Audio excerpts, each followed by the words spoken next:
কালের ঘোষণার পর ফিরে আসি আবারও বর্ষ শেষের বর্ষবরণে এবং আমাদের সঙ্গে আমাদের আরেক বন্ধু তার উচ্চারণ নিয়ে। নমস্কার। কবিগুরু রবীন্দ্রনাথ ঠাকুরের ছোট বড়।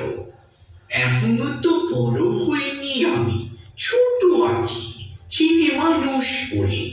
দাদার চেয়ে অনেক মস্ত হব, বড় হই বাবার মতো হলে। দাদা তখন পড়তে যদি না চায়, পাখির ছানা বসে কেবল খাঁচায়, তখন তারে এমনি ভোগে দেব। বলবো তুমি চুপটে করে পড়ো, বলবো তুমি ভারী দুষ্ট ছেলে। যখন হবো বাবার মতো বড়, তখন নিয়ে দাদার কাছে খানা ভালো ভালো পুষ্প পাখির ছানা। 10:30 যখন যাবে বেজে, নামার যদি করবো না তো তারা। ছাটা একটা হাঁড়ি করে নিয়ে চটি পায়ে বেরিয়ে আসবো পাড়া। বুড়ো মশা ধাবা এনে পড়ে, চৌকি এনে দিতে বলবো ঘরে।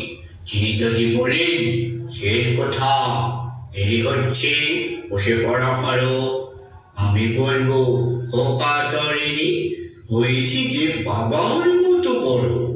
নমস্কার, আকাশবাণী মৈত্রী সকল শ্রোতা বন্ধুদের নববর্ষের শুভেচ্ছা জানাই। আমাদের সঙ্গে কবিতায় উচ্চারণে ছিলেন আমাদের বন্ধু অনঙ্গ ঘরামি।